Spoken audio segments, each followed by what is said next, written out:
ఎందుకో జగదీష్ రెడ్డి మీద ఇంత వ్యతిరేకంగా రాస్తే ఇంత పెద్దగా రాసుకుంటారు? జగదీష్ రెడ్డి కేసీఆర్ గురించి ఉన్నది చెప్తే ఎందుకు రాయరు? ఇదేం నీతి? ఇదేం పెద్దరికం?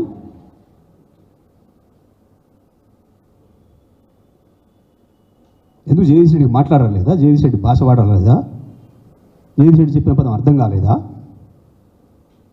ఇంత గందరగోళంగా ఉండేనా? దేనికని?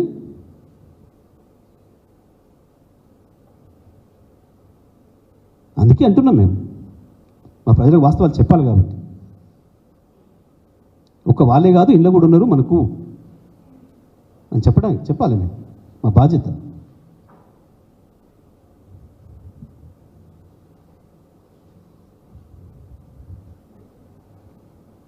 ఎనీథింగ్?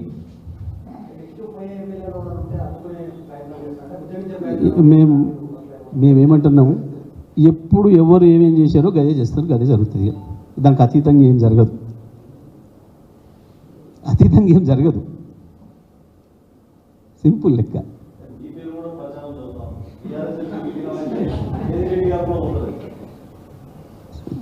ఇప్పుడు మీ ఇన్ని దుష్ప్రచారాలు చేస్తే అడుకోలేదు, దాన్ని నేనేం అడుక్కుంటా?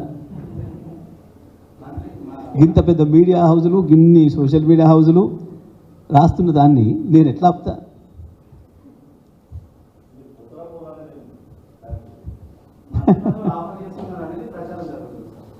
నేను అందుకనే అన్నా కదా, నాకు తెలియదు ఏం ఆఫర్ చేసిండ్రు, ఏ బలహీనతలో, ఏ ఆకర్షణలో పాపం ఎందుకు ఏవి చూస్తున్నాయో దురదృష్టం అనే చెప్పిన నేను. అవి ఏంటిది అంటే నేను చెప్పలేను, కానీ స్పష్టంగా చెప్పిన. కొట్లాటకు పోయేటోడు ఆదర్శంతో పోతాడు, అధికారంలోకి పోయేటోడు ఆకర్షణతో పోతాడు, బలహీనతతో పోతాడు. సాగు చెప్పిన నేను, దాచిపెట్టలేదు. అంతే కదా జరిగేవి, రెండే కదా ఈ ప్రపంచంలో ఉండేవి. అనుకోవాలి కదా. ఇప్పుడు నన్ను అడగడం ఎంతో, కేసీఆర్ అడగడం కూడా అంతే. సింపుల్గా అది నీకు విజ్ఞతగా వదిలిస్తున్నా. నన్ను అడగడం అంటే కేసీఆర్ అడగడం కూడా అంతే అంటున్నాను. ఇదిగా ఆన్సర్ వచ్చింది అనుకుంటున్నాను.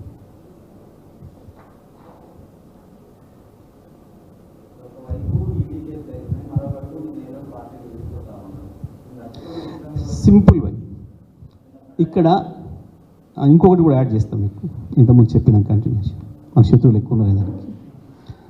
ఈ దేశం అంతా కాంగ్రెస్ పార్టీ, బీజేపీ శత్రువులు, ఒకరికోడు శత్రువులు అనుకుంటున్నారు, ప్రత్యర్థులు అనుకుంటున్నారు.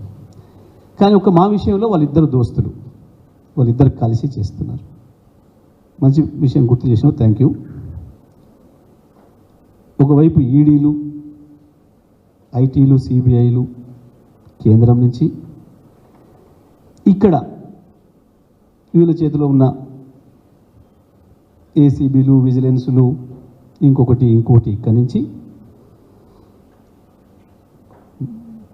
కేంద్ర ప్రభుత్వం, రాష్ట్ర ప్రభుత్వం, భారతదేశంలో ఉన్న జాతీయ పార్టీలు బీజేపీ, కాంగ్రెస్ 4 కలిసి దాడి చేస్తున్నాయి మా మీద, కేసీఆర్ మీద.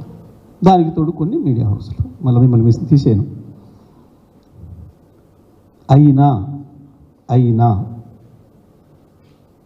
తట్టుకొని నిలబడతాడు కేసీఆర్.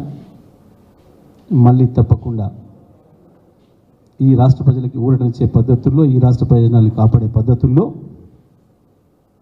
కాపాడడానికి ఎప్పుడు నిలబడే ఉంటాడు. బీఆర్ఎస్ పార్టీ నిలబడి ఉంటుంది. తిరిగి మళ్ళీ ప్రజల్లో అద్భుతమైన ఆదరణ తీసుకొని రాష్ట్రంతో పాటు కేంద్ర రాజకీయాల్లో కూడా ప్రభావితం చేసే పద్ధతుల్లోకి వస్తుంది.